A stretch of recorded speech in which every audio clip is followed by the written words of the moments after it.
So, fortunately, SOS, he is no longer active in the scene, unfortunately. Again, he had like a little stint, I want to say at some point last year, but only for a short period of time. As we're getting into our fresh series and sporting in the top right-hand corner of Amygdala, we have the Chinese Protoss player, the red Protoss representing Weibo Gaming, WBG. It is JieShi. And spawning in the bottom left-hand corner, we have his opponent, we have the South Korean Zerg player, the blue Zerg representing Team Falcons. It is Solar. And if you're in the chat, predictions are open. Place your bets on who you think will claim the series and who you think will advance on to the next round, to the round of 16. Best of luck. Best of luck in the chat.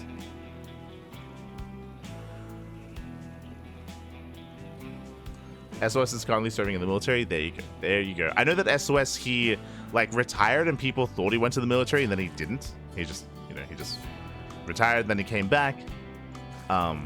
But yeah, might be in the military currently. It's possible.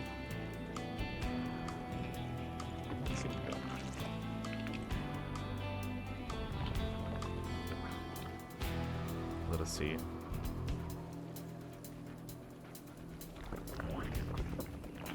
But yeah, I'm just double checking, and yes. So SOS, he came back last year, and we saw him active last year in August.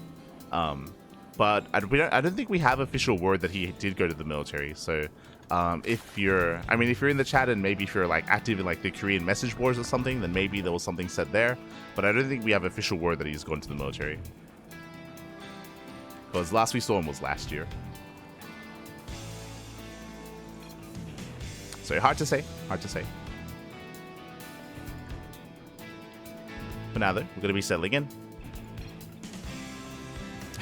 But now it's going to be Hatch Gas Full, standard open out of Solar. Likewise, JieShi going for a gate expand into Cybercore, standard openers all around. Now, if you're unfamiliar with JieShi, he is one of the stronger Protoss players in China. When I think of the top Protoss players, I think of JieShi, Lancer, and Firefly. They're kind of like the trifecta in the land of China, and they're actually quite strong. They're quite powerful. They take down big Korean names. Do I want to say regularly? I would say like every now and then. Every now and then they can bring them down and bring them to their knees. We see that most often in WTL, in World Team League. But we'll see if we can pull that off here against Solar. So now we just see Solar going for his third. He was delayed for a moment, but not for too much longer. Solar does expand. And behind this, JieShi going to be opening up Oracle. Let's go. Predictions incorrect? Oh, right. Sorry, my apologies. Hold on. I got you. As predictions are now open. Bam. Beautiful. Thank you for letting me know. Should be fixed.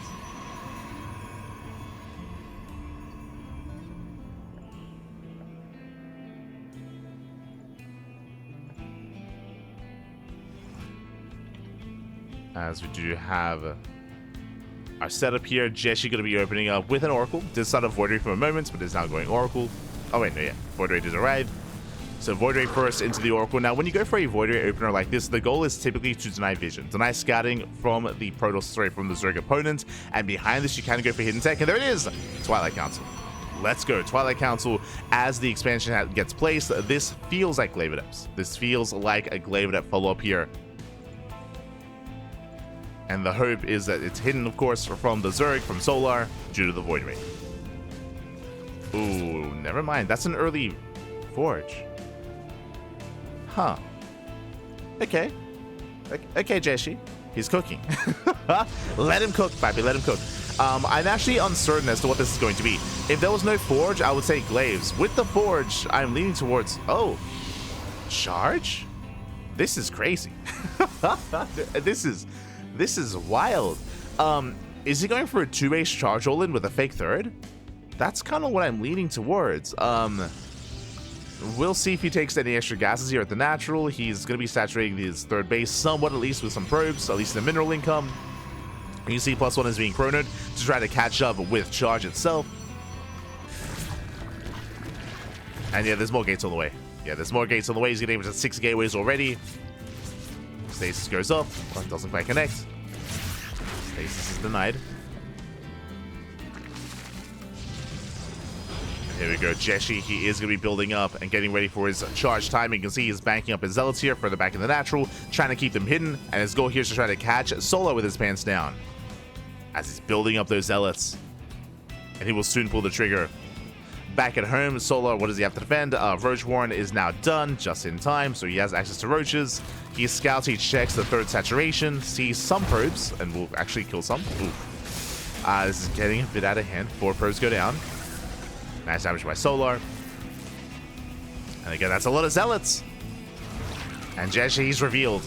Yeah, charge is revealed. Solar, he's roaches as quickly as possible. Spine Crawler's on the way. Taking this very seriously. Solar, he might be forced to cancel. Saving the 4th base might not be on the table. Might not be possible. As roaches are still in production. Zealots say ignore the 4th. They're going for the queens. The surround! No!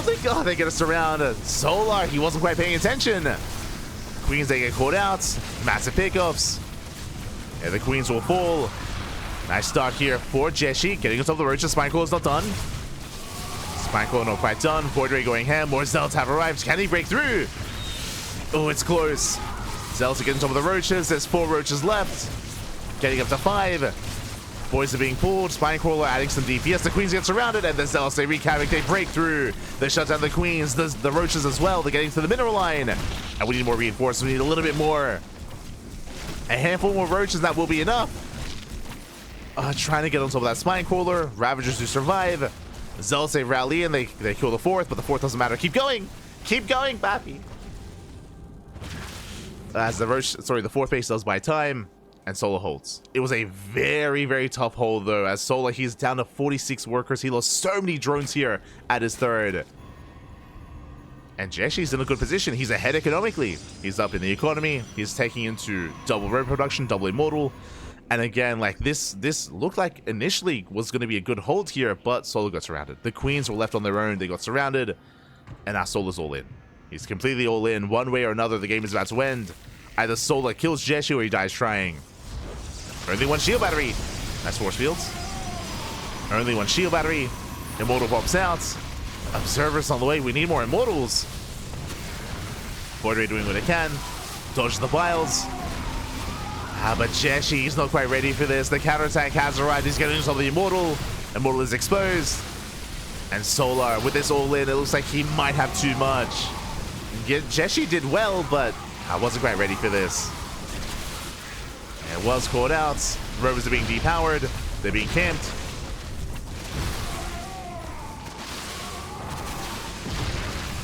Takes down the final immortal. Depowers the robo. GG gets caught, and Solar with the counterattack with the all-in takes game number 1. GG. GG, well played. A very intense game, and again, JieShi did well for himself. I am of the opinion that I do think that JieShi, I think it was a mistake that, if you remember his reinforcing zealots, they were on A move and they attacked the 4th base. I think that if he had, instead of attacking the 4th base, if he had actually rallied to the 3rd, he would have killed the Spine Crawler, he would have denied the Ravagers morphing in, and potentially he could have kept the all-in going and kept his push going and done even more critical damage and weakened the follow-up all-in from Solar. I do think there was an opportunity there, but alas, he settled for the 4th base and then he backed off and he was overwhelmed. GG. GG, well played. In the end, did good damage, but wasn't quite ready for that counterattack, and Solar takes a lead. Whew. Solar does take a lead. It was a cheeky build, though, from JieShi, is what I will say. Very unorthodox. You don't often get it. You don't often see these crazy charge plus 1 all-ins, not at this level of play, and it almost worked. Did almost work. I can actually see a world where it did work as well. So a nice cheeky build there from JieShi, and we'll see if he has something else up his sleeve. Again, as we mentioned before, JieShi does often take maps I should say, from these players. A series is a bit of a tougher ask, but I want to believe he can threaten Solar.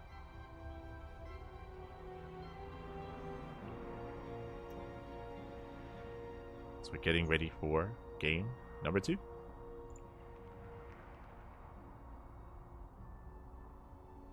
Here we go. Getting ready for game 2.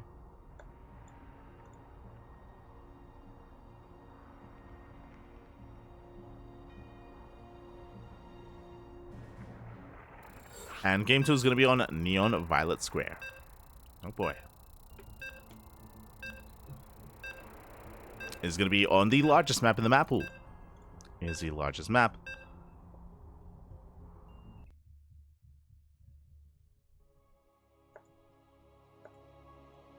As a result, we could see a bit of a different setup here. We could see JieShi going for even something like a Sky Toss Rush. I can see that working. We have seen that work on this map, but we'll see. As spawning in the top left-hand corner of Neon Violet Square, we have the Chinese Protoss player down in the series. We'll see if we can bounce back.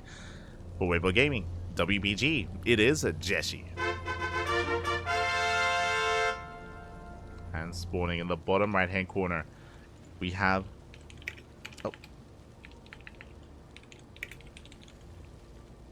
We have the South Korean Zerg player, the Blue Zerg, representing Team Falcons. It is Solar. Go. See someone in the chat from Argentina, papi. Yeah. What time? Is it like 5 or 6 a.m. in the morning in Argentina? Calm down, papi. Calm down. Good to see you, and I hope you're taking care. Cuídate, papi. Cuídate. As we do have Solo going hatch first, standard opener. And again, welcome one and all to Neon Violet Square. It is a very old school map. This map was in the map rotation back in 2017. Some of the big features, of course, is the pocket base. Now, this pocket base does have less minerals. It does have less patches. So usually you don't take this expansion until far later. You take it as a 4th or a 5th or a 6th expansion later on down the line. These other bases are much more valuable, and they're also quite defendable as well. And that's the big feature here, is that your 2, 3, 4, 5 base setup is relatively easy to maintain and hold on to. You can secure yourself quite well on a 5 base setup. Likewise, is a center gold that can also be gained access to as well. It is a little bit more exposed, a little bit more out in the open. But the map itself is very large, very long rush distance by ground. Of course, we have the squares themselves, the Neon Violet squares, if you will, the pachinko machine. This can make things quite awkward to engage. Certain size units cannot move through them. Tanks can't move through them. Thors can't move through them. Ultras can't move through them as well. These squares do kind of make things a little bit awkward for them, for those massive units. Likewise, they allow you to naturally spit and create these choke points. So they can create for some very interesting engagements and interesting fights around these squares.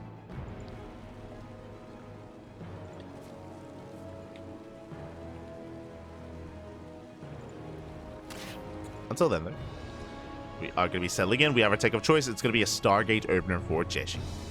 Is going to be opening up Stargate. Now, because the pocket base still has 2 gases, despite the fact that there are less minerals, it does mean that we have seen some Protoss players just turtle up on 3 bases, take these gases, and rush into a fleet beacon into Skytoss. You know, rushing into Tempest or rushing into Carrier is viable here.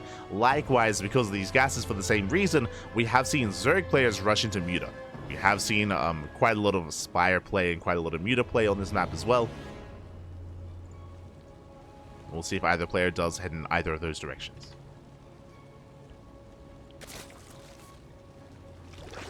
Not even notice the squares block units. Yeah, we've actually seen that from time to time. The really awkward thing that we've seen is, for example, in TVP, when a Terran player, I guess TVZ as well, when a Terran player is reinforcing with tanks, the tanks have to go the long way around. So tanks are actually more delayed than bio reinforcements, because the tank has to, you know, go all the way and just snake around the squares themselves, because they can't actually go through them. Likewise, we've seen really awkward retreats from players as well, like a bio tank player trying to pull away, but the tanks get left behind. Likewise, with Lingbane Ultra having a really hard time engaging as well. So they can impact a fight, for sure. Meanwhile, we spoke about how we can rush into Skytoss. Yeah, there it is. Fleet beacon. Let's go. Again, this is one of the more common strategies on this map. Stargate into Fleet Beacon, into second Stargate, into Skytoss. There's a reason why we brought it up before, because it's something that we've seen a little bit more often than some of these other maps. We see this more often on this map, Neon Violet Square. The other map where you see this is El Dorado. El Dorado is the other one. For similar reasons, because on El Dorado, depending on the early game, you can get a very secure third, especially if you expand where your opponent isn't on the other half of the wall. Likewise, early rushes, close rush distance by air on El Dorado.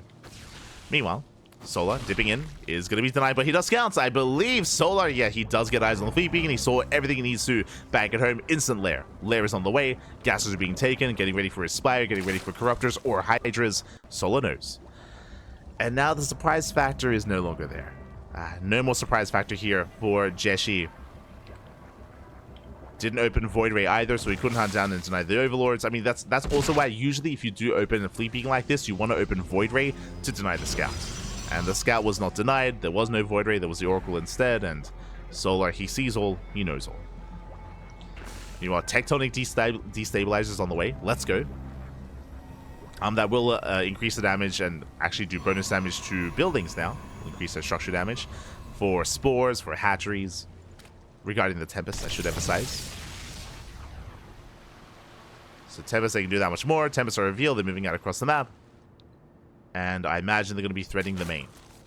They can specifically try to snipe the gases. Maybe the queens. You can see the queens rotating. Spore as well as repositioning. Solar, he's getting ready in the main base. Now, he doesn't want the Spore to be too far out in the open just because it can be sniped that much easier. You want it to be a little bit further back to lure the Tempest closer for the queens to actually come into play. So this is an okay position. Tempest moving in. Queens so far they zone. Ooh. Shots going up. Going for the Overlord. Clutch Transfuse saves the Overlord. Spore is going to fall. Will fall further back. Is saved. And again, JieShi has to be very careful pushing onto creep. Otherwise, the queen's going to dive. Speaking of, they barely get one queen. One queen goes down. Solo going for a counterattack. Spire is on the way. Nope.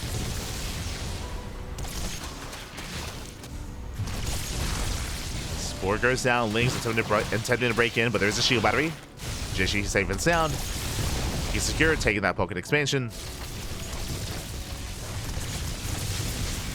But it looks like Solar, he's bought enough time. Again, it's all about buying time for the Corruptors. And there are 11 Corruptors in production. And once they pop out, he'll be fine. Or he should be fine. As the hatchery's under fire. So they're taking a lot of hits. Second queen goes down. Tempest moving forward. Up to how many? Up to 6 Tempests. So here come the Corruptors. Yeah, now the Tempest has to get the hell out of here. Do we have a recall? Oh, no, we miss. Oh, we recalled 2 Tempest safety, but the other 3 are going to be going down. Massive pickoffs. As Solar, he will hunt down the Tempest. He can move out. Behind this, Warrior production has begun. And Solar didn't really lose much of anything. He lost, what, 2 queens, an Overlord, 2 Spores. Behind this has been expanding, taking more bases, saturating. That's a solid economy. And he's going to hunt down the final Tempest. Or at least we'll try to. Stalkers and Void Rays will zone away. Solar, he backs up.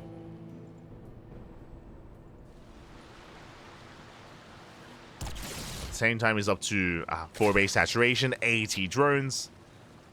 His economy is looking solid. And behind this is going to be reinforcing with Ling Roach. Knocking down those rocks to get across the map. Specifically, Ling Roach Ravager can really support quite nicely. Those vials, they force micro out of the Skytoss units. They do very nicely supporting. Speaking of, Ravagers are now morphing in. Forcing spray on the rocks. JieShi is making his way over. Rocks are knocked down just in time. And now we can engage. Going for the dive. Takes down the Void Ray. Void Ray goes down. Gets a Tempest. Gets 1. Gets 2. And no more Skytoss units. Corruptors, they're a little bit less useful now, but they can just dive into the main. They can dive into the main. They can threaten some of the tech. They force a defensive warp in. Behind this, Solar taking towards Hydras.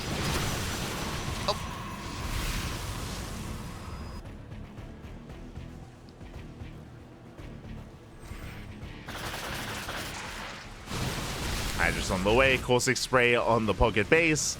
And there's no saving it. The expansion is going to fall. Massive pickup. Nexus goes down.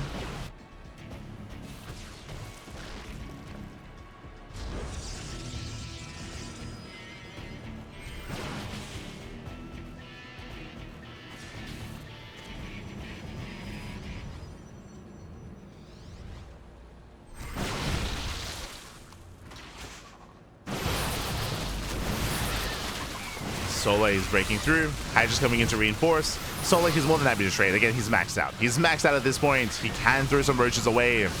Starter stepping forward. Ooh, Bilesu connect. JieShi, he's in a lot of trouble here. Being pinned against the wall. Corruptors, they're going for the main. They're going for the main Nexus. They will get it as well. Nexus goes down.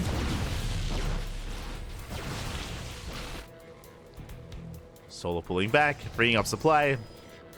Now replacing it with more Hydras. Lurker Den is almost done. And he's getting into Hydra, Lurker, Viper. He's getting there. Not there yet, but he's on the way.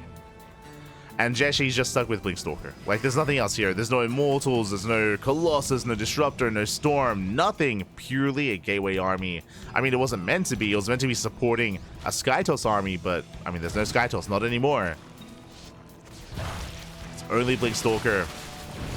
And this doesn't scale amazingly here. Slowlot's being forced back. Hydras have arrived, getting into Hydra speed. Some muscular augments still in production. Here come the first wave of Lurkers, and to be honest, there's just no answer. There's no answer to Lurkers. There's no Immortals, Archons, or Storm, or Disruptors.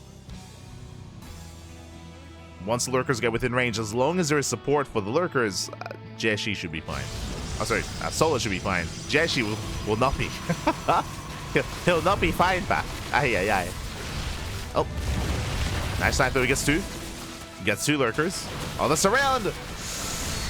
We come in for the surround. Stalkers have to engage. A lot of Stalkers going to be falling, and these are losses that JieShi cannot afford. Not like this. Not like this, man. Oof. As bars connect. And JieShi will lose the majority of his Stalkers. No detection, GG gets called, and Solar will take the series 2-0, will advance on to the round of 16. GG. Whew. GG, well played. Solar will take the series. Shout out to JieShi for having some unique builds. And again, I do 100% see a world in game 1 where JieShi wins, right? Like, JieShi was so close to breaking Solar in that first game. Here in game 2, less so. Like, Solar, he scattered. He responded very nicely, very well. And from there, did it snowball into a win. And game 1 was far closer. Regardless, Solar would advance on. And, ooh, it looks like the entirety of the round of 32 is wrapping up. Okay, let's go. Exclamation mark and B in the chat if you guys want to have a look at the back yourselves.